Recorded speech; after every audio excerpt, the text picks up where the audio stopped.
रात को जब मैं नहाने जाती हूँ तो अब दरवाज़ा पूरा बंद नहीं करती, बस एक छोटा सा गैप छोड़ देती हूँ। मुझे पता है वो हाल में बैठा टीवी देखने का नाटक करता है, पर इसकी नज़र बाथरूम के दरवाजे पर रहती है। मैं अंदर साबुन लगाते वक्त ज़ोर ज़ोर से गुनगुनाती हूँ ताकि इसे पता चले मैं अंदर हूँ। कभी कभी जानबूझकर लाइट जलती छोड़ देती हूँ ताकि साया दीवार पर पड़े। हेलो दोस्तों, मेरा नाम राधा है। उम्र होगी पूरी 42। पर जब गांव से शहर आई थी ना, तब भी लोग पीछे पड़ जाते थे, अब भी पड़ते हैं। लोग कहते हैं राधा भाभी तो आज भी 32 से ज़्यादा नहीं लगती। मैं हंस देती हूँ, पर अंदर से मज़ा आता है। कमर अभी 47-49 की है। सारे का पल्लू मेरे हाथ से ज़्यादा खुद ही फिसलता रहता है और चलती हूँ तो लोग कहते हैं अरे भाभी की चादर में तो कुछ और ही बात है। मैं बस मुस्कुरा के टाल देती हूँ। मेरे साथ रहता मेरा देवर का नाम है विकी। उम्र 29 की, लंबा चौड़ा, जिम जाता है। रोज कंधे ऐसे कि 2 हाथों से भी नहीं नापे जा सकते। आवाज़ इतनी भारी कि जब भाभी बोलते हैं ना तो दिल में कुछ हलचल सी हो जाती है। मैंने कभी सोचा भी नहीं था कि अपने देवर को इस नज़र से देखूंगी, पर पिछले 9-10 महीने जो कुछ घर में चल रहा था वो कोई सपने में भी नहीं सोच सकता था। हम दोनों अकेले रहते हैं। मेरे पति यानी विकी के बड़े भाई 3 साल पहले गुजर गए थे एक्सीडेंट में। सब ने विधवा हो गई थी, ससुर भी नहीं रहे। बस मैं और विकी एक ही मकान में 2 कमरे, एक किचन, एक ही छत। शुरू में तो सब नॉर्मल था। मैं, भाभी और देवर। धीरे धीरे पता नहीं कब बातें बदलने लगी। सुबह उठती तो विकी बिना बनियान के बालकनी में खड़ा सिगरेट पी रहा होता। पेट पर पसीना चमकता, मसल्स ऐसे उभरे रहते जैसे भी फट जाएंगे। चाय ले जाती है तो वो मुड़ता है, आंखें मेरी साड़ी के पल्लू पर टिक जाती हैं। पहले तो मैं छिप जाती थी, अब जानबूझकर पल्लू थोड़ा और ढीला छोड़ देती हूँ। वो हंसते और बोलते हैं भाभी तुम दिन ब दिन और खतरनाक होती जा रही हो। मैं हंस के कहती हूँ अरे देवर जी, तुम भी तो दिन ब दिन और भारी होते जा रहे हो, कुछ तो रहम करो हम विधवाओं पर।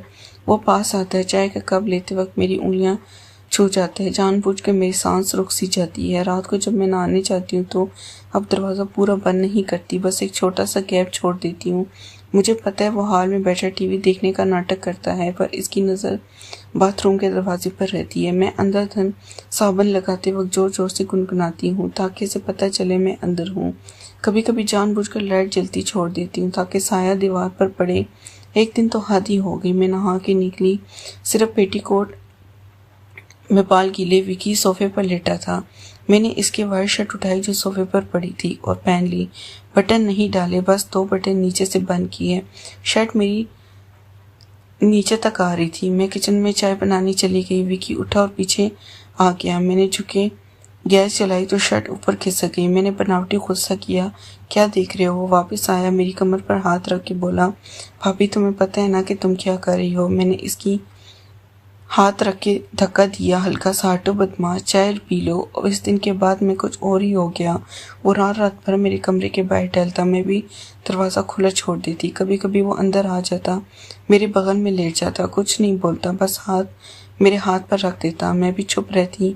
हम दोनों जानते थे कि अगर एक शब्द भी बोला तो सब खत्म हो जाएगा या शुरू हो जाएगा। फिर एक रात, वो रात मैं कभी नहीं भूल सकती। मैं लेटी थी, लाइट बंद थी, सिर्फ बाहर स्ट्रीट लाइट का उजाला आ रहा था। विकी धीरे से आया, मेरे बगल में लेट गया। इसने मेरे कंधे पर हाथ रखा। मैंने कुछ नहीं कहा। इसका हाथ धीरे धीरे मेरी गर्दन पर आया, फिर गाल पर। मेरी सांस तेज हो गई। इसने मेरे कान में फुसफुसाया, भाभी मैंने तुम्हें कभी भाभी की नज़र से नहीं देखा, मुझे सिर्फ तुम चाहिए। पूरा मेरी आंखें बंद हो गई। मैंने कुछ नहीं बोला। इसने मेरा मुंह अपनी तरफ घुमाया। करीब आ रहे थे, मेरी कमर में इसका हाथ गया और ठीक इसी वक्त दरवाज़ा जोर से खुला। बाहर खड़ी थी मेरी नानी यानी विकी की छोटी बहन पूजा। वो पिछले 2 दिन से मायके आई थी, पर हम दोनों इतने खोए हुए थे कि हमें याद ही नहीं रहा। इसके हाथ में मोबाइल था, रिकॉर्डिंग चल रही थी, इसने सब देख लिया। अगले 2 घंटे में पूरी बरादरी इकट्ठी हो गई। मुझे कोई विधवा का लालची गाली मिली। विकी चुप रहा, मुझे घर से निकाल दिया गया, सामान भी नहीं ले जाने दिया। मैं एक ऑटो में बैठी और शहर के इस कोने में पहुंची जहाँ कोई मुझे जानता तक नहीं था। किराए का एक छोटा सा कमरा लिया। दिन रात रोती, खाना बन सोचती अब मर ही जाऊंगी। विकी गायब, फोन नहीं उठाता था। मैंने सोचा वो भी शर्मिंदा या डर गया। फिर एक रात घंटी बजी, मैंने रोते हुए दरवाज़ा खोला। सामने खड़ा था विकी, हाथ में एक पेन ड्राइव, आंखें लाल। इसने घंटे पर बैठते हुए कहा भाभी अब सुन लो, रोना बंद करो। वो अंदर आया, मैं भी रो रही थी। इसने पेन ड्राइव मेरे हाथ में दी और बोला, ये देखो, फिर मुझे गाली देना। मैंने लैपटॉप खोला, इसमें ढेर सारी वीडियो थी मेरे नहाते वक्त की, पल्लू गिराते वक्त की, रात को बेड पर लेटते हुए हम दोनों की। सब कुछ में चीख पड़ी, या तूने बनाई है? वो बोला, हाँ मैंने बनाई, और पूजा को पैसे देकर कहा था कि ठीक इसी वक्त दरवाज़ा खोलना जब मैं तुम्हारे सबसे करीब आऊँ। सब प्लान था भाभी, सब। मैंने कॉलर पकड़ लिया। क्यों किया तूने ऐसा? वो रोने लगी। बोला, क्योंकि तुम्हारी जान को खतरा था। तुम्हारा पुराना बॉयफ्रेंड राजू, वो तुम्हें मारने वाला था। इसने इसे भैया का एक्सीडेंट नहीं होने दिया था, कत्ल किया था। मुझे सारे प्रूफ मिल गए थे। वो पिछले 1 साल से तुम्हारे पीछे पड़ा था। मैंने इसे मैसेज किया, मुरादा मेरी है ये वीडियो देखकर अगर जिंदगी प्यारी है तो हमेशा के लिए गायब हो जा। इसने वीडियो देखे डर गया। आज वो देश से बाहर है, कभी लौटने की हिम्मत नहीं करेगा। मैं सुन रहा कि वो बोला, पर तुम्हें सच कभी नहीं बताना था, इसलिए मैंने खुद को और तुम्हें दुनिया की नज़रों में गिरा दिया ताकि तुम सरकश रहो। मैंने सोचा था कि मुझे हमेशा के लिए गाली देती रहोगी, पर तुम जिंदा रहोगी। मैं कुछ बोल नहीं पाई, बस इसे गले लगाकर रोने लगी। इस रात हम दोनों रोते रहे, पर इस पर खुशी के आंसू थे। आज हम इसी घर में हैं। दुनिया आज भी मुझे गाली देती है, पर कोई फ़र्क नहीं पड़ता, क्योंकि हम जानते हैं जो बाहर से सबसे गंदा लग रहा था वही सबसे अच्छा था। मैं कुछ बोल नहीं पाई, बस इसे गले लगाकर रोने लगी। इस रात हम दोनों रोते रहे, पर इस बार खुशी के आंसू थे। फिर विकी ने मेरे कानों में बहुत धीरे से कहा, भाभी एक आखिरी सच और बाकी है। वो सुनने के बाद तुम चाहो तो मुझे गोली मार देना।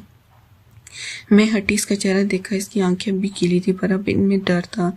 मैंने पूछा, और क्या बचा है विकी? वो ज़मीन पर बैठ गया, हाथ जोड़ लिए, बोला, भाभी राजू ने भैया का कत्ल नहीं किया था, मैंने किया था। मेरा दिल एकदम रुक सा गया। मैं पीछे हटी, मेरे पेट दीवार से टकराई। वो रोते हुए बोला, 3 साल पहले जब भैया जिंदा थे मैं सिर्फ 26 का था। मैं तुम्हें देखता था भैया के सामने, तुम मेरे सामने आंखें झुका लेती थी। मुझे पता था तुम्हें भी कुछ कुछ लगता है, पर भैया थे। एक रात मैंने भैया को शराब पिलाई, बहुत पिलाई, फिर इनकी गाड़ी में ब्रेक फेल कर दिया। सुबह न्यूज़ आई कि एक्सीडेंट हो गया। सब ने कहा किस्मत, पर मैं जानता था मैंने किया ताकि तुम मेरी हो सको। मैं चीखी नहीं, बस खामोश होगी। वाकई बोला, राजू को मैंने फंसाया था, इसका तुमसे पुराना अफेयर था ना, मैंने इसी को इस्तेमाल किया, प्रूफ बनाई, धमकी दी, सब मेरे प्लान का हिस्सा था। पिछले 9 महीने जो फ्लर्टिंग, जो वीडियो, जो पूजा का आना, सब मैंने इसीलिए किया ताकि तुम मेरे साथ रहने को मजबूर हो जाओ। तुम्हें कभी कोई खतरा नहीं था भाभी। खैर आकर मैंने तुम्हें अपने लिए आज़ाद करवाया, पहले भैया को मारकर, फिर दुनिया से बदनाम करके। मैंने इसकी आंखों में देखा, अब इनमें पागलपन था। मैंने धीरे से पूछा, तब वो खड़ा हुआ, मेरे करीब आया, बोला, अब तुम मेरी हो। पूरी तरह दुनिया भी मान चुकी है कि तुम मेरे साथ हो। अब पीछे मुड़ने की कोई राह नहीं। मैंने मुस्कुरा दी। पहली बार इस रात मैंने सच में मुस्कुराया। फिर मैंने अपना फ़ोन निकाला जो पिछले 3 मिनट से रिकॉर्डिंग पर था। इसकी सारी कबूलियत, इसकी सारी सच्चाई सब रिकॉर्ड हो चुकी थी। मैंने फ़ोन इसकी तरफ बढ़ाया, बोली, विकी तुम भूल गए मैं विधवा हूँ, पर मर्क नहीं। जब तुमने पेन ड्राइव दी ना, इसी वक्त मुझे शक हो गया, इसलिए मैंने पुलिस थाने में पहले ही कॉल कर दी थी। बाहर गाड़ी खड़ी है, इंस्पेक्टर अंदर आने ही वाला है, दरवाज़ा खोल।